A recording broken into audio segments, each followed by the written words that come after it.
तब मालिक मिलेगा कि ऐसे चारपाई पर सोए सोए रोज रोज याद करने से वो मालिक मिलेगा। बस चेतनता जग गई और जब उठ करके देखा तो कोई था ही नहीं। तो बड़े सोच में पड़ गए कि कौन था और मेरी बातों का जवाब दे रहा था, और उसके बाद में वो है ही नहीं यहाँ कोई। देखा पूरा ऊपर से नीचे तक, कोई था ही नहीं। तो नहीं याद आया कि नहीं, ये दूसरा कोई नहीं था, ये हमारे गुरु महाराज थे। बस छोड़ दिया उन्होंने, अपने राजपाट को छोड़ दिया और गुरु के पास चले गए। गुरु के पास जाने के बाद उनकी छोटी सी छोटी सेवा की, जिस सेवा को समझ लीजिए कि कोई नहीं पसंद करता था, उस सेवा को उन्होंने किया। खुश हो गए गुरु।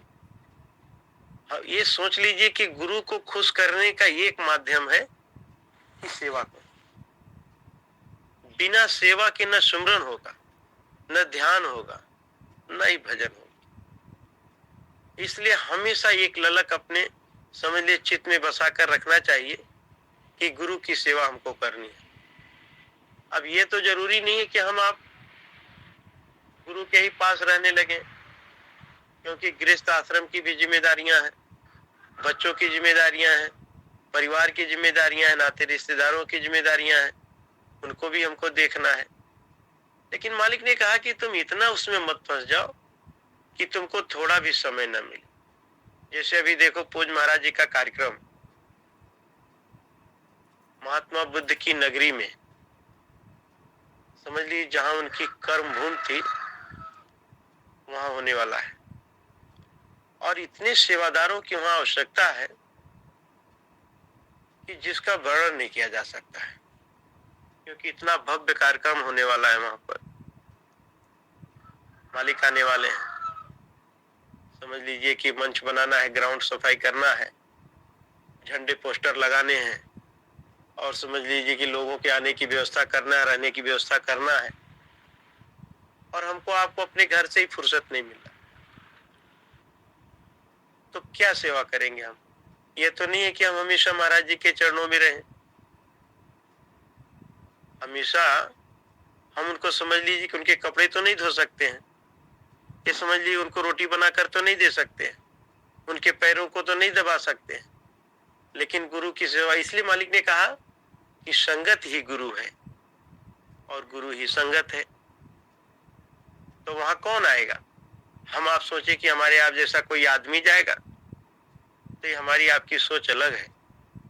वहां हमारे गुरु महाराज के समझ लीजिए अपनाए हुए जीव आएंगे। उनको पानी की व्यवस्था जरूरत पड़ेगी, उनको लैट्रिन की व्यवस्था की जरूरत पड़ेगी, उनको रहने की व्यवस्था की जरूरत पड़ेगी, उनके भोजन की व्यवस्था की जरूरत पड़ेगी। यही गुरु की सेवा है। उनको सही रूप से अगर सारे साधन मुहैया हो जाए तो यही गुरु की सेवा होगी, और गुरु इसी पर ही सकता है। तो हमको आपको चाहिए कि अगर हमारा सुमरन ध्यान भजन में थोड़ा मन नहीं लग रहा है तो सेवा निकल करके करें।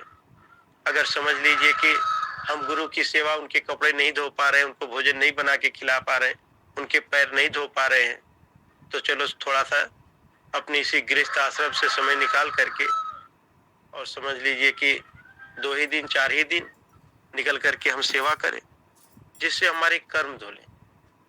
क्योंकि अपने इन हाथों से ही, तन मन धन से ही हमने कर्म को बनाया है, और तन मन धन से ही ये समझ लीजिए कि ये कर्म कटेंगे। तो हमको थोड़ा सा निकल जाना चाहिए। अगर स्वयं नहीं निकल सकते तो घर के किसी परिवार बच्चे को भेज देना चाहिए, जो घर में खाली हो वहीं जाए तो थोड़ा सेवा कर लेंगे।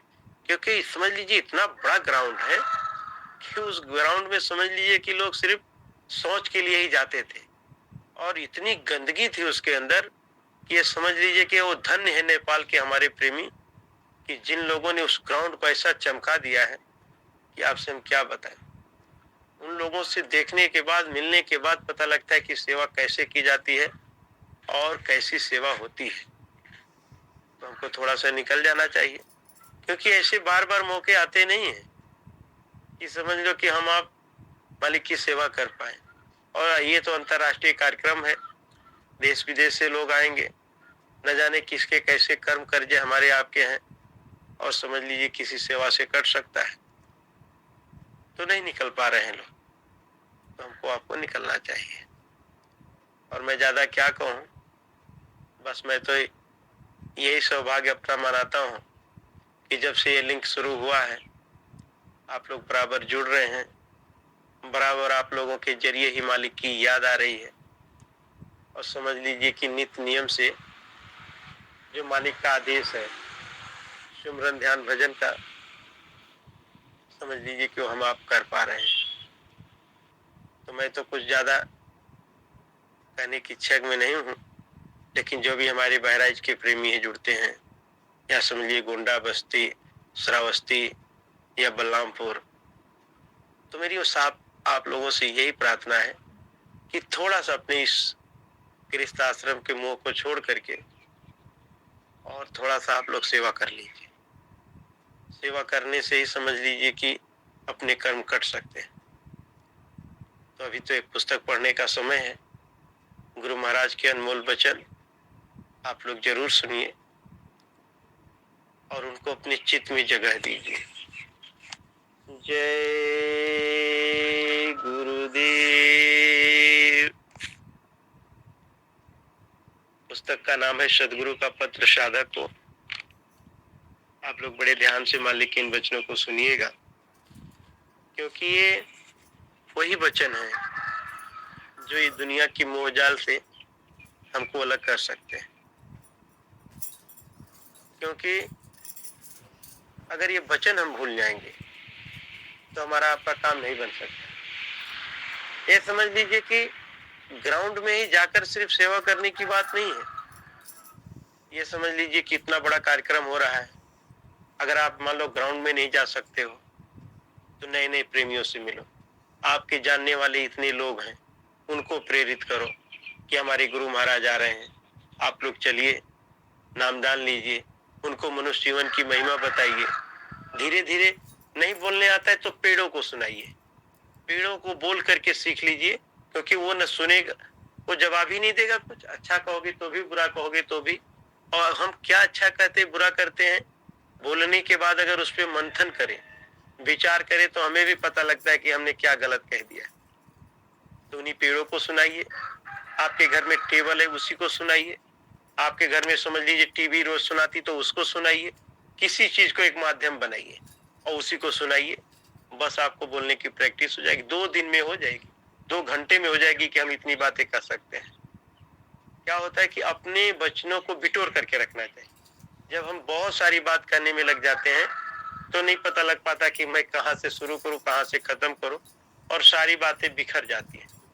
इसलिए एक ही चीज पर बोलिए। नहीं ज्यादा बोलने आता तो शाकाहारी पर बोलिए, नहीं ज्यादा बोलने आता तो सिर्फ मनुष्य जीवन के बारे में बोलिए, नहीं ज्यादा बोलने आता है तो समझ लीजिए अपने रहन सहन के बारे में बोलिए, नहीं ज्यादा बोलने आता है तो समझ लीजिए अपने घर परिवार के बारे में अच्छी समझ लीजिए बातें बताइए। बस इसी से समझ लीजिए कि प्रभाव पड़ जाएगा। क्योंकि जब हम जय गुरुदेव बोल करके कोई बात किसी को कहते हैं तो वो जुबान तो हमारी होती है, लेकिन दया गुरु की होती है, वचन भी गुरु के होते हैं।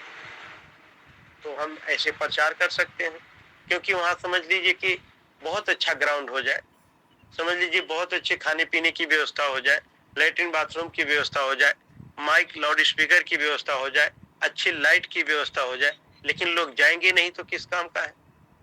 तो अगर आप वहां नहीं जा सकते हैं तो अपने घर के ही आसपास में आपके समझ लीजिए, अगर दुकान दफ्तर का काम करते तो बहुत लोग दिन में आते हैं, पर्चा ले लीजिए अपने जिम्मेदार से मिल करके, उनको पर्चा दीजिए, उनको कुछ बताइए कि हमारे गुरु महाराज आ रहे हैं, आप लोग चलिए। तो ये भी एक सेवा हो सकती है। तो जैसे भी हो सके हमको आपको इस काम में लगना चाहिए, और समझ लीजिए कि इस कार्यक्रम को हमको भव्य बनाना है। तो अभी आप लोग किताब को मैं पढ़ता हूँ, आप लोग मालिक के वचनों को जरूर सुने। जय गुरुदेव। मालिक कहते हैं,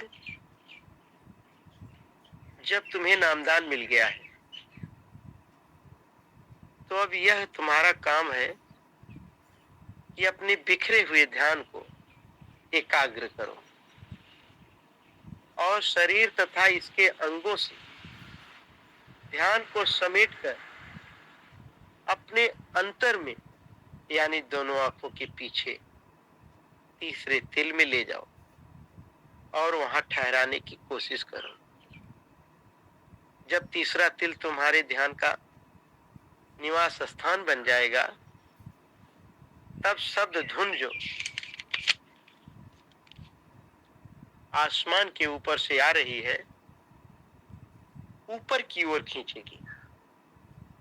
एकाग्रता प्राप्त करने के लिए नामों का सुमरन एक स्वाभाविक क्रिया है।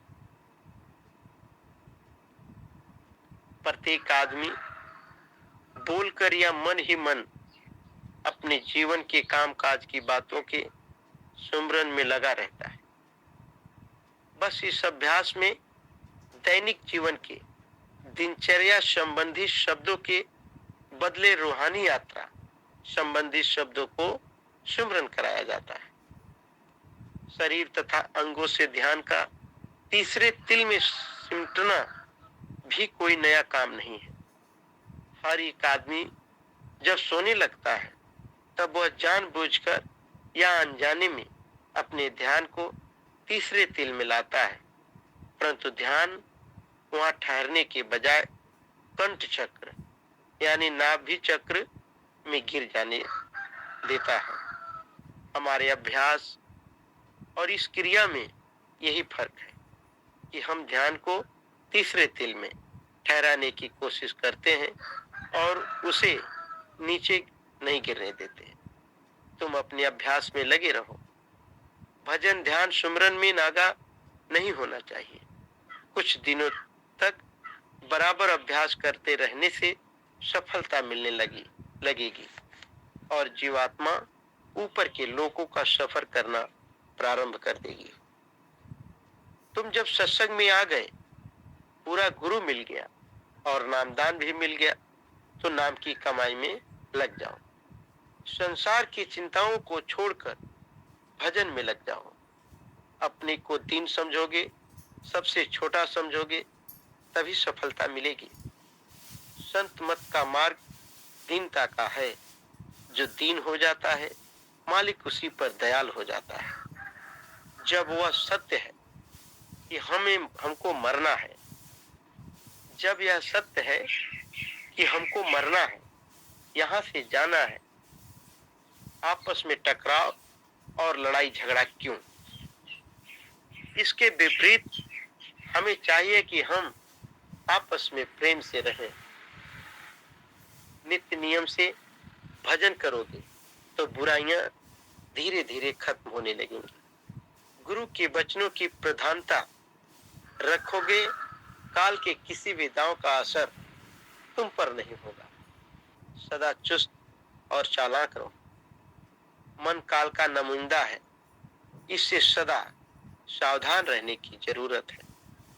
एक रास्ते के राहगीर होते हुए भी अगर ईर्ष्या, निंदा, चुगली तथा अन्य प्रकार की बुराइयां मन से न गई, तो समझ लेना चाहिए कि कलयुग का प्रभाव है। गुरु भाई और गुरु बहनों में झगड़ा क्यों? जब एक गुरु के शिष्य हुए और लक्ष्य एक ही घर में मरने के बाद जाना है, फिर आपस में लड़ाई क्यों? इसका मतलब है कि सत्संग के वचनों का प्रभाव नहीं पड़ा। अगर घर में किसी ने जो तुमसे बड़ा है कोई कठोर वचन कह भी दिया, तो उसे सह लेना चाहिए। यदि किसी सत्संगी से कोई भूल हो जाए और इसके लिए वो क्षमा मांगे और कहे कि ऐसी गलती नहीं करूंगा, तो तुम्हें क्षमा कर देना चाहिए। तुम्हें समझना चाहिए कि ये सब काल के दांव है।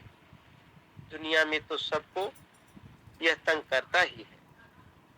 सत्संग के दायरे में घुसकर किसी को चैन से बैठने नहीं देता। तुम सदा होशियार रहो और काल के दांव से बचते रहो। सत्संग के वचनों को याद करते रहोगे तो धोखा नहीं खाओगे। नाम की दौलत बहुत बड़ी है। यह रतन धन है। यह हर इंसान के अंदर है। तुम्हें रास्ता मिल गया है, अब थोड़ी मेहनत करो जिससे पर्दा खुले। पर्दा खुलेगा तो दौलत मिल जाएगी। दोनों आंखों के पीछे खजाना छिपा है, बूटी है। कबीर साहब ने कहा है कि गुरु ने मोहिद्दीन अजब जड़ी, काया नगर अजब एक बंगला, तामे गुप्त धरी। वह तुम्हारी चीज है, अंदर में जाओ तो तुम्हें मिलेगी। प्रकाश प्रकट होगा, नाम सुनाई देगा और जीवात्मा रूहानी मंडलों की सैर करने लगेगी। फिर उस आनंद को पाकर मन शांत हो जाएगा, ठहर जाएगा, भाग दौड़ बंद कर देगा। नियमित रूप से भजन ध्यान करते रहो, निराश नहीं हो। निराश नहीं होना चाहिए। रास्ता सच्चा है, जब करोगे तभी तो कुछ मिलेगा। जय गुरुदेव। ये गुरु महाराज के अनमोल वचन थे। मैं आप लोगों के बीच में पढ़ने की कोशिश की है। पढ़ने में अगर कोई बात समझ लिए, कोई शब्द न पढ़ पाया हूं तो आप लोग मुझे अपना छोटा भाई समझकर माफ कर दीजिए। और हमको आपको प्रतिदिन अपने इस काम को, जिसको मालिक ने कहा यही तुम्हारा काम है, ये दुनिया घर संसार बनाना, बाल बच्चे पैदा करना, अच्छे घर मकान में रहना, ये तुम्हारा अपना काम नहीं है। यह तो पराया काम है। अपना काम तो यह है, इस मानव रूपी मंदिर में बैठकर जो गुरु ने तुमको नाम की दौलत दी है उससे कुछ कमाई करो। क्योंकि कहा यही भजन तेरे संग चलेगा, पावेगा आराम, मन तू भजो गुरु का नाम। कहा यही दौलत तुम्हारे साथ जाएगी।